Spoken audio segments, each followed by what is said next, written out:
Olá, seja bem-vindo ao nosso canal Teologia Aprenda Mais. Estamos agora no momento EBD, mais saber, mais viver. Hoje a gente vai trabalhar a lição de número 5, né, que você vai ministrar no dia 1º de fevereiro de 2026, né?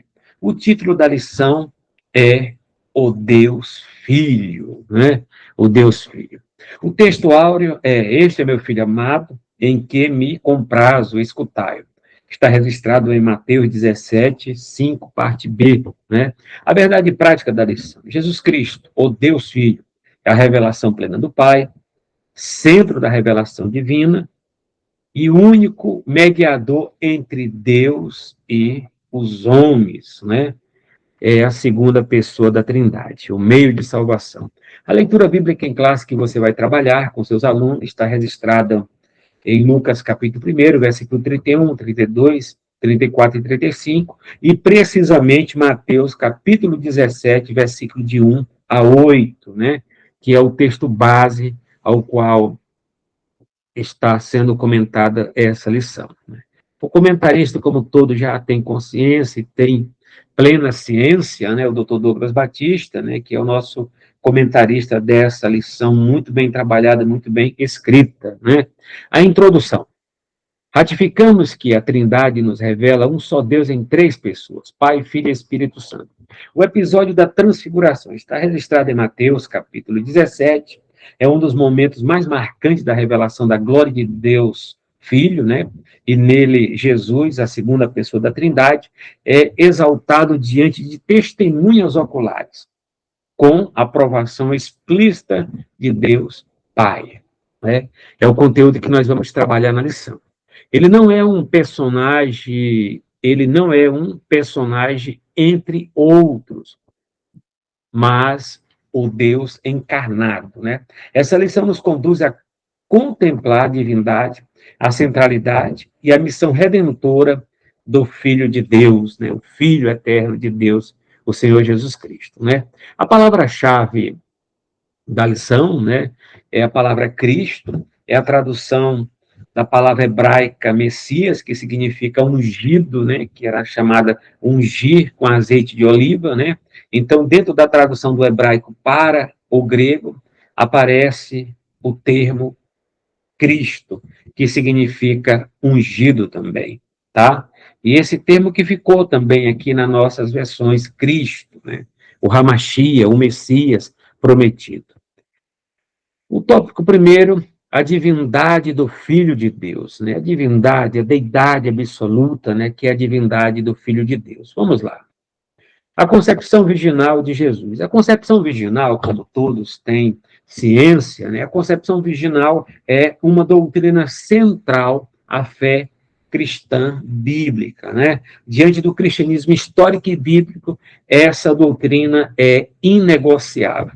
Então, é uma doutrina que nós temos, né, como uma doutrina que é um mistério revelado da parte de Deus a nós, até porque o cristianismo é uma religião revelada, né, por Deus. E aqui nós temos um episódio muito importante, que é a concepção virginal de Jesus, né? Agora, claro que você não vai encontrar nenhuma analogia para tentar explicar a concepção virginal, você também não vai ter também uma explicação científica, né? Até porque, diante dos ditames da biologia, para se gerar uma pessoa, precisa de duas gametas, uma gameta masculina, outra feminina, mas uma coisa nós vamos aprender, como nós já temos consciência dessa doutrina essencial, que de fato ela é um milagre, né? Que a gente vai trabalhar com ela e vivemos com ela, e aceitamos ela através da nossa fé e consciência cristã, né? Então, a concepção do Senhor Jesus foi um ato miraculoso, né? Então, é uma doutrina, é um mistério, é um milagre, né? É um ato ao qual Deus assim realizou através do Espírito Santo na Virgem Maria, né? Olha o que você vê aqui que dentro do texto tem um esclarecimento muito bom, um esclarecimento pedagógico, didático, né? Sobre isso. O anjo Gabriel explicou à Virgem, né? Descerá, Maria, sobre ti o Espírito Santo, e a virtude do Altíssimo te cobrirá com sua sombra. Essa que foi a explicação do anjo, né? E se a gente for trabalhar também a questão de Mateus, capítulo 1, tem uma explicação muito extensa, mas muito clara. E a mesma coisa aconteceu também para com José. O anjo também explicou para José, José teve uma visão e teve uma explicação também quando José tentou deixar Maria, né, para não difamá-la, não deixar ela a mercê e tal, e ele saiu, né? Então, José, em sonho, teve uma visão, o anjo foi, explicou para ele de que se tratava esse milagre, e assim foi muito bem explicado para os dois, né? Então, o texto afirma que Jesus seria concebido pela ação do Espírito Santo e pela sombra do poder de Deus, né? Pela sombra do poder de Deus. A expressão sombra, no grego, refere-se à presença divina na vida de Maria. Foi algo estupendo, algo maravilhoso, algo realmente divino, né? Esse episódio que se fala da concepção virginal de Cristo, né?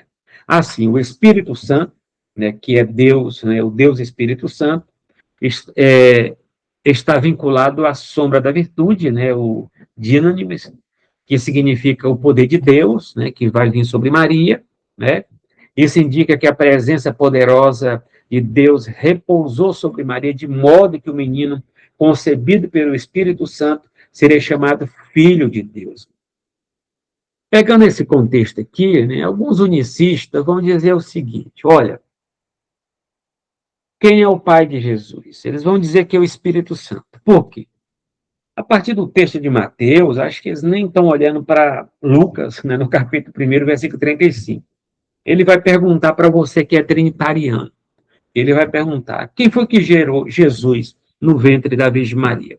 Aí o trinitariano vai responder: foi o Espírito Santo. Então, quem gera não é o Pai? Aí você, se não tiver desavisado, você não tiver lido o texto, aí você, não, sim, é o Espírito Santo.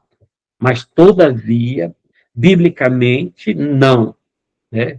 A missão do Espírito Santo, segundo o texto bíblico aqui, do capítulo 1 de Lucas, foi só gerar no ventre, né? Só, estou usando essa expressão só, né? Mas foi um ato sobrenatural, né? Foi o ato de gerar Jesus no ventre da Virgem Maria. Então, essa foi a ação do Espírito Santo. Ó. Dessa maneira, observamos nesse evento a manifestação da Santíssima Trindade. Nós temos ali o Filho se tornando carne, né? O Verbo eterno de Deus, né? Se tornando carne, né? Se tornando ser humano. E nós temos a presença do Espírito Santo no ato dessa geração no ventre de Maria. E também agora nós temos a figura do Pai, né? A figura do Pai, onde que a gente vai analisar aqui a deidade absoluta do Filho, né? Então, aqui no contexto aqui, o Senhor Jesus Cristo, né? Então, assim, voltando para aqui, mais um pouquinho aqui, nessa questão, então, a gente vê a missão do Espírito Santo foi gerar Jesus no ventre de Maria, ok? Mas ele seria chamado Filho de Deus, né? Filho de Deus. Então, no texto, quem é o Pai de Jesus não é o Espírito Santo, mas é Deus Pai, conforme o texto aqui está bem explícito, bem explicado para aqueles que são alfabetizados e faz uma boa exegese interpretativa, ok? Então, aqui, a deidade absoluta do Filho, né? A divindade absoluta do Filho. A gente pode ver que ele está entronizado já, né, como Rei dos Reis, Senhor dos Senhores, o que ele é, né, como é excelência. Então, aqui, o Senhor Jesus Cristo é, desde a eternidade, o único Filho de Deus e possui a mesma essência e substância do Pai. A palavra técnica, né, teológica que foi cunhada, que foi criada, lá no Concílio de Nicéia, a palavra homoúsio, né, da mesma substância do Pai, né? O Filho eterno de Deus é da mesma substância de Deus Pai, né? Então, aqui nesse contexto aqui, o Filho é filho desde toda a eternidade. O Pai é Pai desde toda a eternidade. O Pai não se tornou Pai, o Pai é Pai por natureza. Ele já é Pai desde toda a eternidade. O Filho não se tornou filho, né, no ato da geração, onde que o Espírito Santo gerou no ventre de Maria. O Filho já é filho desde toda a eternidade, ele é filho por geração, geração eterna, não tem nada de criação, como algumas pessoas pegam aquela passagem de Provérbio de forma isolada, né, do princípio da sabedoria, da criação e etc. Né? Pega de forma isolada, mas ali não tem nada a ver com a geração eterna de Jesus, que a gente já trabalhou essa lição, na lição de número 4, né, que fala da paternidade divina, né, que o Pai é Pai desde toda a eternidade, o Filho é Filho desde toda a eternidade, e na oração sacerdotal também nós trabalhamos também a questão que Jesus vem reivindicar para ele, aquela glória, aquela comunhão, aquele relacionamento que ele tinha desde toda a eternidade. Então, o Filho é eterno, ele não tem começo, ele não tem fim. Dentro da Trindade essencial, o Filho é igual em poder, glória e majestade com o Pai. Ok? Então, a gente pode até ver também um texto aqui, para a gente ler todo o capítulo 10, mas destaque aqui o versículo 30, né, quando ele fala, eu e o Pai somos um. Nós já trabalhamos também essa questão de um, não quer dizer, né, uma só pessoa, como os unicistas falam, mas eu e o Pai somos um em essência, em natureza, em ser, em divindade, um no sentido da trindade essencial, ok? Então, ele é um com o Pai. Agora, dentro do capítulo 14, versículo 9, foi o que Jesus respondeu para Filipe. Ele falou o seguinte, quando Filipe perguntou, Jesus mostra para nós o Pai, e já está beleza já. Aí Jesus falou para ele, Filipe, quem vê a mim, vê o Pai. Ele está falando não que ele e o Pai é uma só pessoa. Ele está falando da essência, daquilo que é, né? Isso você tem que pegar todo o Evangelho joanino, as cartas joaninas, para entender o contexto geral e precisamente o que Jesus quer dizer nesse sentido. Vamos para frente um pouquinho. Então, nós temos a eternidade aqui. Antes de nascer em Belém, o Filho já existia eternamente como com o Pai, né? Então, aqui, antes dele ser gerado, nascer em Belém e etc., né, Jesus já é desde toda a eternidade, né? Ele não passou a existir, ele já é eterno, ele já existe antes do tempo, antes do espaço, antes da matéria, antes de todo o universo criado, porque ele já existe antes do próprio princípio, né? O arqué, o arré, né, que dá o sentido de tempo, de criação e etc., que os gregos colocavam naquela época, né, o princípio unificador. Né? Então, aqui no princípio era o verbo. Quando coloca essa questão do era o verbo, né, dá o sentido de eternidade. E agora, quando ele coloca que o verbo estava com Deus, né, e o verbo era Deus, isso aqui está na revelação de um agiógrafo, né, do discípulo lá, do discípulo ao qual Jesus amava, que é o apóstolo João, que escreveu esse texto. Olha que João é judeu, mas mesmo assim, diante da revelação do Filho de Deus, ele coloca a pré-existência de Jesus aqui no capítulo 1, versículo 1, que ele diz que o verbo, a pré-existência do verbo eterno de Deus desde toda a eternidade. Verbo aqui é na nossa tradução, que a gente vai ver na próxima lição de número 6, né? Mas a palavra grega é logos, a pré-existência do logos eterno de Deus, né? Que é muito mais do que os gregos pensavam, a alma do universo, o princípio unificador, ele é criador, sustentador, ele é a causa primeira do universo dentro do conselho trinitariano. Então, o verbo era Deus. A gente pode colocar Deus Filho era desde toda a eternidade. E Deus Filho estava com Deus Pai. E Deus Filho é Deus Todo-Poderoso, né? Como diz o concílio de Atanásio, né? O concílio de Atanásio, não, né? Que ele apresentou no concílio de Nicéia, né? Ele é Deus de Deus, né? Ele é incriado, ele é coexistente com o Pai, com o Filho e com o Espírito Santo, né? Que é a questão do conselho trinitariano. Ele é a segunda pessoa da Trindade, foi enviado pelo Pai ao mundo, né? Então, esse texto aqui nos prova que ele não auto se enviou, como os inicistas colocam, né, que só existe uma pessoa, e essa única pessoa se manifesta em modos, né? Ele se manifesta em modo do pai, mas ele é pai de quem?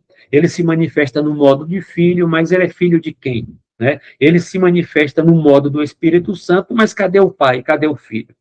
Ele se manifesta no modo do pai, ou lá que o pai morre na cruz, o patripassionismo, tal, aquela heresia do passado, do século II, que foi bastante combatida por o, o grande advogado o grande advogado africano Tertuliano, né, que combateu o patripassionismo, né, daquele heresiarca da época que negava a doutrina bíblica da Trindade, que a doutrina estava em formação e sistematização, mas biblicamente sempre existiu na Bíblia.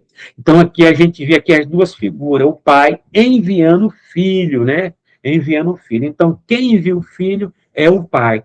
E se o pai envia o filho, então existe a figura do pai, então existe a figura dos filhos, existe a figura do filho, e também existe a figura também do Espírito Santo. São três pessoas, não tem como negar essa doutrina, porque o texto está muito bem claro. Ele se fez carne sem deixar de ser Deus, possuindo duas naturezas, divina e humana, unidas em uma única pessoa, né? Há um grande teólogo brilhante norte-americano, ele colocou o seguinte, né? Ele colocou que quando Jesus desceu do céu para a terra, ele não deixou de ser Deus. Quando ele volta da terra, ele volta da terra para o céu, ele não deixa de ser homem. Ele está falando das suas duas naturezas. E até mesmo pegando aqui Filipenses capítulo 2, 6 e 7, no mistério da quenose, né, alguns vão dizer que ele se esvaziou da sua divindade, dos seus atributos, mas uma coisa eu quero falar para você, Deus não deixa de ser Deus, ele não esvaziou dos seus atributos, ele esvaziou da sua glória. E é a glória que ele reivindica na oração sacerdotal, quando ele fala a glória que eu tinha contigo desde toda a eternidade, né? Ele reivindica o Pai, ele reivindica a glória, e não os atributos. Então, ele não se esvaziou dos seus atributos.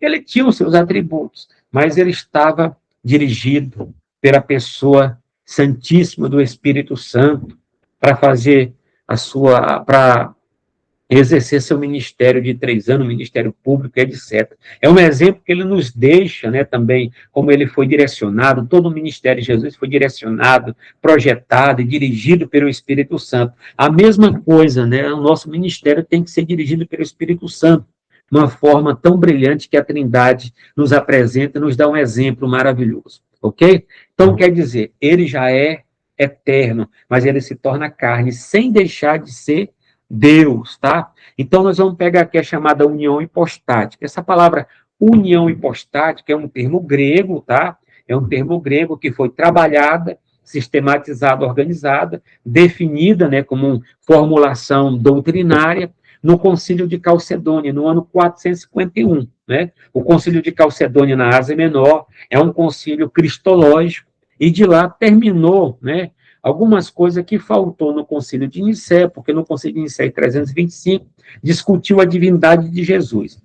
No Concílio de Constantinopla, no ano 381, tratou da divindade do Espírito Santo, que o Espírito Santo é homoúsio, né, com o Pai e com o Filho, da mesma substância, né, e tratou também no Concílio de Constantinopla, em 381, da doutrina bíblica da Trindade. Agora, no Concílio de Calcedônia, né, se trabalha a questão ainda, né, para se falar biblicamente, ele tem uma natureza, ou duas naturezas, e etc. Então, foi definido em Calcedônia, biblicamente, que Jesus tem duas naturezas. E essa definição ficou dentro do cristianismo bíblico histórico, né? É uma coisa que faz parte do cristianismo bíblico histórico, tanto para católico, católico ortodoxo, protestante, nós temos essa definição de Calcedônia acerca da união hipostática de Cristo, que Cristo tem duas naturezas, divina e humana, né? A humana ele herdou de Maria. Agora, uma coisa, quando ele herda de Maria, é somente a natureza humana, e não a natureza pecaminosa de Maria, porque Maria tem o pecado original. Ela é descendente de Adão. É a mesma coisa assim, Adão, antes de pecar, ele tinha a natureza humana. Depois do pecado, ele já tem uma natureza pecadora, né? que nós chamamos carne, etc., é uma natureza caída. Então, o que Jesus herdou vindo de Adão até Maria foi a natureza humana e não a natureza pecadora, que é o pecado original.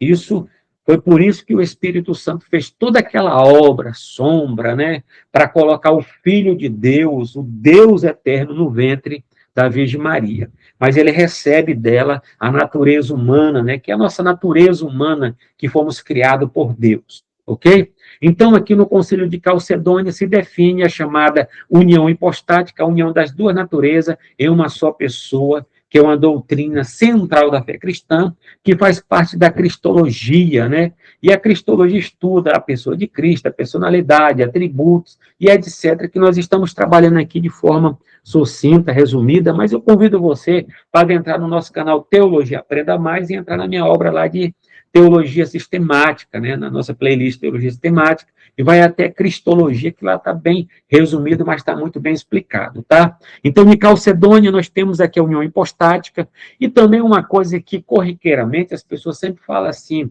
acerca que Cristo é 100% Deus e 100% homem. Aí a pergunta que alguém pode fazer para você, então quer dizer, ele é 200%, né? Então que ele é 100%.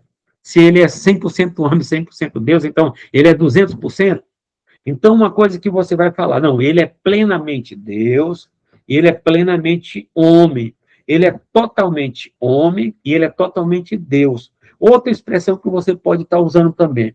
Ele é verdadeiramente homem, ele é verdadeiramente Deus, né? Mas não usa mais essa expressão que as pessoas usavam, sem ter ou dar lugar para alguém colocar uma camisa de força em você, tá ok? Então ele é verdadeiro Deus e verdadeiro homem.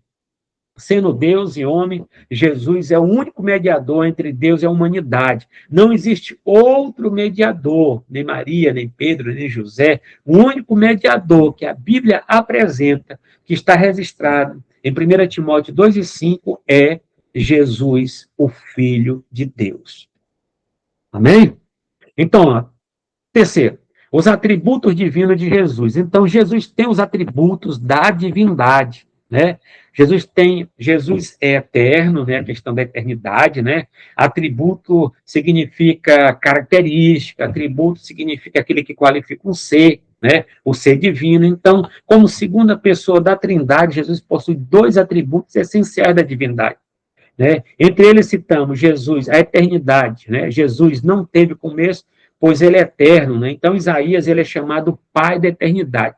No livro do profeta Isaías, capítulo 9, versículo 6, ele é chamado Pai da eternidade. Então nós temos aqui também no próprio livro também de Hebreus a questão da imutabilidade de Jesus, que ele é imutável, ele não muda em sua natureza, em seu caráter, em sua pessoa, ele é como sempre, ontem, hoje e será eternamente, conforme está em Hebreu. Ele é onipresente, Jesus declarou sua presença universal, né? Onisciente, Jesus conhece todas as coisas, inclusive nosso pensamento, que você precisa e que eu preciso. Ele é Deus, né? Então, que é onipotência, ele é um Cristo pantocrato. A palavra pantocrato no grego é a tradução de El Shaddai, que significa todo-poderoso em hebraico. Em grego, ele é o pantocrato, é o Cristo todo-poderoso, né? Então, ele é onipotente, ele é onisciente, ele é onipresente. São os atributos naturais, os atributos absolutos de Cristo, são os atributos incomunicáveis, né? Então, nós temos em Cristo aqui todos os atributos que comprovam que Cristo é Deus. É Deus. Vamos lá. Em suma, Jesus Cristo manifesta em si mesmo em todos os atributos que pertencem exclusivamente a Deus, tá? Isso demonstra de forma incontestável sua plena divindade. Crer em Jesus como Deus é vital para a fé cristã. Negar qualquer um desses atributos é negar a essência do evangelho eterno de Deus, né? E precisamente João, capítulo 20, versículo 31, fala que Jesus fez muitos milagres para todos aqueles, né, que possa crer, né? Então, assim, nós devemos crer nos milagres que está na Bíblia. E se nós negarmos o que está escrito, isso se torna um pecado, uma transgressão ao mandamento, à lei estabelecida de Deus. Vamos lá. O tópico 2, a centralidade do Deus Filho. Vamos lá. Subtópico, a glória sobrenatural de Jesus, né? Vamos dizer, Pedro, Tiago e João acompanharam Jesus até um alto monte, né? Mateus 17:1. Aonde que eles estavam aqui nesse exato momento, segundo a geografia bíblica e o próprio contexto?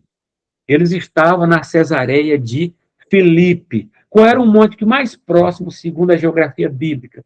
Possivelmente o Monte Hermon, né? Então, poderia Jesus ter subido em uma parte do Monte Hermon e de lá aconteceu toda essa metamorfose, essa transfiguração, né? Provando a sua divindade. Todavia, existe uma tradição do século IV depois de Cristo, que diz que o Monte da Transfiguração não seria o Monte Hermon, seria o Monte Tabor, tá? Então tem dois contextos para monte, mas como eu coloquei biblicamente essa questão do Monte Hermon, tá ali próximo de Cesareia de Filipe e tal, então possivelmente tem uma grande chance de ser o Monte Hermon. Mas isso não é tão importante. O importante é o Criador do monte. É aquele que vai resplandecer e provar sua deidade absoluta, que é Jesus. E vai provar para quem? Para Pedro, Tiago, João e para toda a humanidade que nega a divindade de Jesus. É só ler a Bíblia. Né? Nesse local, Jesus transfigurou-se diante deles e seu rosto resplandeceu como o sol. E suas vestes se tornaram brancas como a luz. Né? Então, teve toda uma transformação no Cristo, né? No Cristo Pantocrato. O verbo transfigurar é a tradução do grego, né, do qual se originou o vocábulo metamorfose, uma transformação, uma mudança total na sua anatomia, e toda, né, a sua face, os seus olhos brilhando, né, até mesmo o sol tem que se ajoelhar junto com o universo diante da grandeza de Deus Filho, que é criador do céu e da terra também, porque ele é criador. Vamos colocar. Na ocasião, Jesus revelou temporariamente a glória da sua natureza divina com aparência resplandecente, uma transformação muito espetacular. O prólogo escatológico, um vislumbre de Cristo pós-ressurreto e glorificado, foi a visão que João, lá na ilha de Patmos, né, viu Cristo glorificado, e de lá ele tinha os seus olhos como chama de fogo, os seus cabelos brancos como a neve, etc., os seus pés como latão reluzente, e etc. Então lá estava um Cristo ressurreto. Então aqui só foi um vislumbre, né, daquilo que ia acontecer no futuro, mas aqui prova, de qualquer maneira, a divindade de Jesus, segundo as Escrituras. Uma confirmação da união das duas naturezas, união hipostática e divina, as duas naturezas em uma só pessoa, né? Então, aqui a divindade de Jesus foi revelada. Uma manifestação visível da glória de Deus no Filho encarnado, né? O testemunho da lei dos profetas. Vamos lá. O testemunho é o testemunho, né? Eis que lhe apareceram Moisés e Elias falando com ele, né? A aparição de Moisés e Elias não foi um contato com os mortos, não tem nada de necromancia, de espiritismo, de invocação aos mortos, e etc. O texto não tem nada disso, mas um ato divino carregado de significado escatológico, né? Vamos lá. Moisés representa a lei, né? Moisés representa a lei, ele é o mediador da antiga aliança, o legislador do povo hebreu. Sua presença indica que toda a lei apontava para Cristo, né? Então, vamos agora no segundo representante. Elias representa os profetas, considerando o símbolo da proclamação profética acerca do Hamashia, de Cristo. Sua aparição mostra que os profetas anunciaram a vinda do Messias no futuro, né? É a questão do profeta messiânico, eis que a virgem conceberá e dará à luz a um filho, retratando. E o profeta messiânico, o profeta evangélico, chamado Isaías, vaticinou muito acerca do Cristo que viria, né? As profecias também de Miqueias, que na cidade de Belém nasceria a cidade de Efrata, nasceria o Messias, e etc., né? A profecia de Natã para Davi, né? Que da descendência de Davi nasceria o Messias, e etc., né? E que na cadeira de Davi jamais faltaria um rei dos reis, que é o Messias, né? Que viria no futuro. Esses dois personagens testemunham que Jesus é o tema central e o cumprimento definitivo das Escrituras, muito importante. A presença deles é uma prova visível da superioridade de Jesus. Vamos lá. Terceiro, a aprovação divina do Pai, né? O que aqui? A transfiguração atinge seu clima com a voz audível do próprio Pai. Eis que uma nuvem luminosa os cobriu. Olha lá. Da nuvem saiu uma voz. A voz vinda da nuvem, símbolo da presença de Deus, ecoa as palavras já proferidas no batismo de Jesus. Este é meu filho amado em quem me comprazo. Cara, tem duas pessoas. Uma pessoa do pai falando, esse é meu filho amado em quem me comprazo, e a pessoa do filho no monte da transfiguração. Como os unicistas podem negar a doutrina bíblica da Trindade, tendo aqui explicitamente falando de duas pessoas? É só falta de leitura ou então uma desonestidade acadêmica, teológica, bíblica, etc., né? Mas aqui o texto está muito explícito acerca dessas duas pessoas augusta, divina, que é o Pai e o Filho aqui que está no monte, né? Tem a questão aqui de Pedro, quando viu a figura lá de Moisés, de Elias, na visão. Moisés e Elias não estão fisicamente, eles não estão com o corpo glorificado. O que os discípulos tiveram aqui nesse exato momento foi uma visão, né, metafísica, transcendental e etc. Eles tiveram uma visão, e essa visão, como eles ficaram sabendo que era Moisés e Elias, que não tinha nem retrato, não tinha nada, a tecnologia que nós temos hoje no século XXI, terceiro milênio, foi através da revelação direta do Espírito Santo, né, que eles tiveram a consciência que ali se tratava de Moisés e de Elias. Então, foi uma revelação da parte de Deus. E também foi uma visão. Por que foi uma visão? O próprio capítulo 17 de Mateus, quando eles descem, né, Jesus falou o seguinte, ó, não conta essa visão a ninguém. E eles também ficaram calados. Aí depois, quando Jesus morreu e ressuscitou, que Pedro vai escrever uma carta que nós vamos falar ela lá na frente, que vai ser a segunda carta, que Pedro vai testificar desse episódio, ok? Retratando a visão que ele teve. Então, essa repetição é significativa. O Pai confirma que Jesus é seu Filho eterno, não apenas em missão redentora, mas em natureza divina, né? Então, nós estamos aqui, ó, vendo em Mateus, no batismo, né? E também aqui temos outro episódio agora no Monte da Transfiguração, relacionado à voz do Pai ao Filho. A expressão, em que me comprazo, revela que o Filho é aquele em que o Pai se deleita, tem muita alegria e etc. Vamos lá. A voz do Pai é uma afirmação da centralidade de Cristo, né? E sustenta a doutrina da Trindade, em que o Filho é Deus, gerado pelo Pai e consubstancial com ele, né? Da mesma substância, né? Da mesma essência. Então, vamos lá. O 3, a missão redentora do Deus Filho, né? O Filho como revelação suprema do Pai. Outra questão, a transfiguração é marcada também por uma ordem direta, né, do pai acerca do filho, escutai-o, né? Então, aqui nós temos algo tão importante aqui, que nesse texto, né, o pai chama, né, esse é meu filho amado em quem me compraz, agora vocês devem escutar o meu filho. É um mandamento relacionado aqui ao capítulo 17. A declaração reflete a profecia de Moisés, o Senhor, teu Deus, te despertará um profeta no meio de ti e de teus irmãos, como eu, a ele ouvireis. Né? É um cumprimento dessa profecia. Quando lá nas campinas de Moabe, quando Israel estava para atravessar para a terra prometida, nas margens do Jordão, ele falou, oh, Deus vai levantar um profeta semelhante a mim, e vocês vão ter que ouvir. Isso aqui se cumpre no Monte da Transfiguração, registrado em Mateus 17. Né? A Escritura deixa claro que esse profeta prometido é o próprio Filho de Deus, o Verbo encarnado. A instrução, escutar, coloca o Filho em posição de supremacia sobre as revelações anteriores. Não é Moisés, né, a lei, e nem Elias e os profetas que deve ser ouvido, mas o Cristo ressurreto. Então, nós temos a carta aos Hebreus. Moisés não é o dono da casa, é o doulos, é o servo da casa. Cristo que é o dono da casa. Cristo se fez um pouquinho menor do que os anjos, segundo a carta aos Hebreus. Mas em que sentido ele se fez menor? Quando ele se tornou corpo, ele se tornou carne. O que a gente vai estudar, né?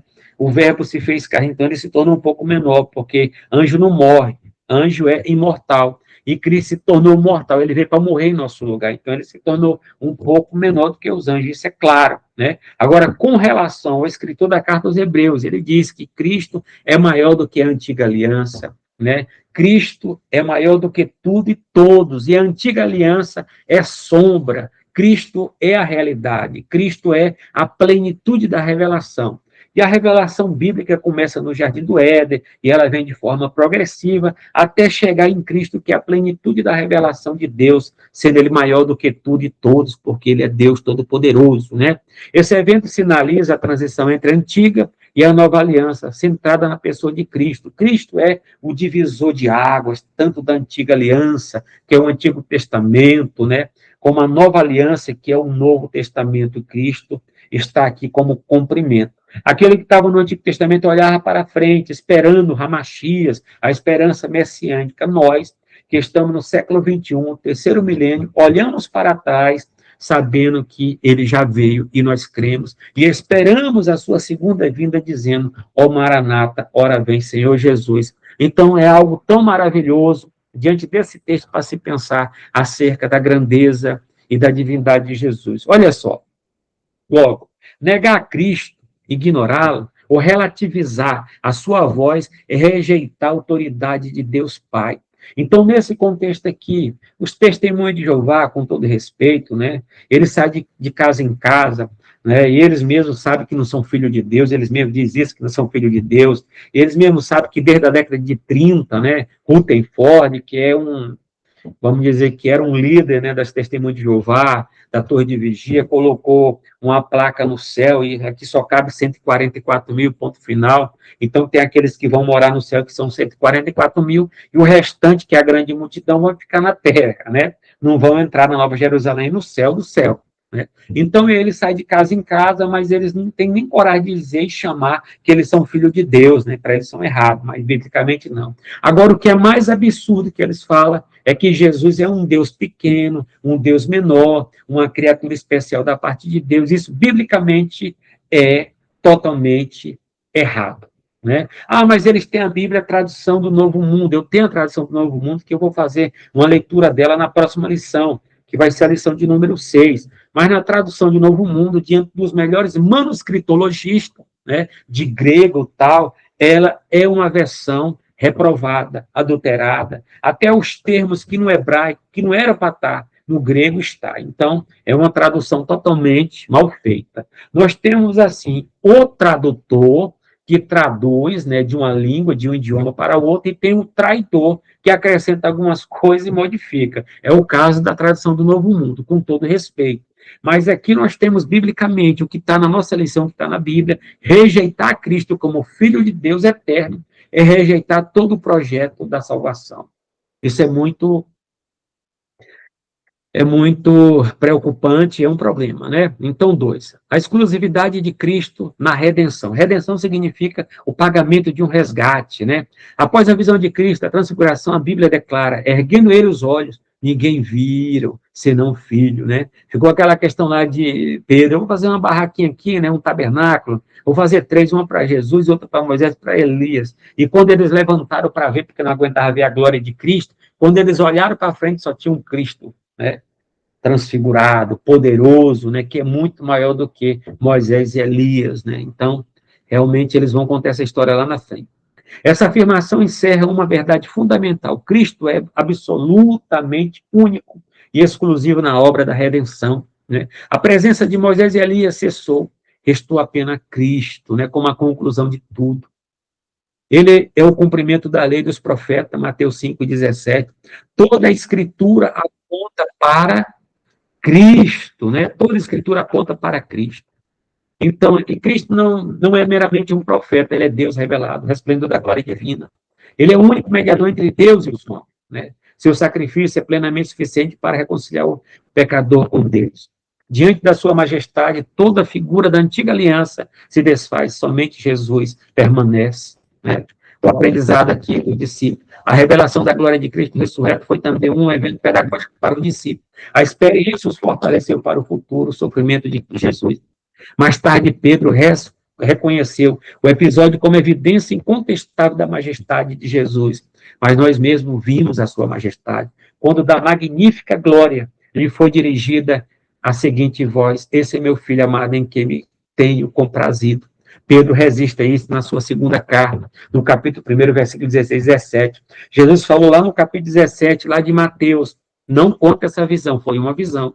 E Pedro só vai contar essa visão para nós, na escrita e tudo mais, na sua carta Petrina, né, que ele escreve para a igreja lá da Ásia Menor, direcionado para fortificar e fortalecer a fé deles. Né? A transfiguração, portanto, é o vislumbre do reino, o prenúncio da ressurreição antecipada da vitória final de Cristo, é o anúncio de seu triunfo escatológico sobre a morte e sobre todo o domínio. Diante dessa glória, somos chamados a contemplar e adorar a Cristo, né, com fé e esperança. Né? A conclusão, vamos lá. A doutrina do Deus Filho nos conduz à centralidade de Cristo na fé cristã.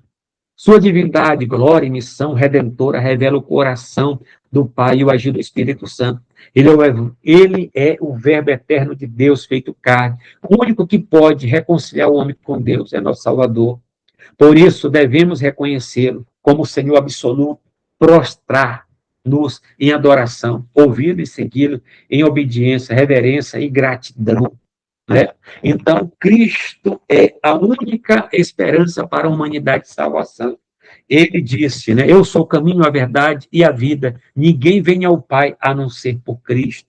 E ele falou mesmo, eu sou o caminho, eu sou a porta, eu sou a luz do mundo. Então, ele tem todo o projeto necessário e a palavra certa de nós irmos para o céu. O que é salvação? É a experiência transformadora do encontro do homem com Cristo. E fechamos aqui. Nessa lição trabalhamos acerca de quê? Da concepção original. É uma doutrina central da fé cristã e é o mistério. Nessa lição que nós trabalhamos sobre o Deus Filho, né? Jesus Cristo, o Verbo eterno de Deus, né? E a Santíssima Trindade, que é um mistério. Na próxima lição nós vamos trabalhar a lição número 6, o Filho como Verbo de Deus, né? O inário do Logos, né? O Logos pré-existente, o Logos cósmico, o Logos que se fez carne, né? Que é Jesus. E aqui nós fechamos a palavra. Jesus falou, Jesus veio para os seus, que é o povo de Israel. Mas o povo de Israel não recebeu. Mas todos quanto reconheceram e receberam Jesus se tornaram filho de Deus. Né? Então, ser filho de Deus por adoção tem que aceitar Jesus como Senhor e Salvador. Né? E reconhecer o sacrifício dele vicário, e reconhecer a Cristo no seu senhorio, ele como Salvador, ele como Senhor, e somente ele pode salvar. O texto diz, conhecereis a verdade, e a verdade vos libertará. Se o Filho vos libertar, verdadeiramente sereis livres. E até a próxima lição, se Deus quiser.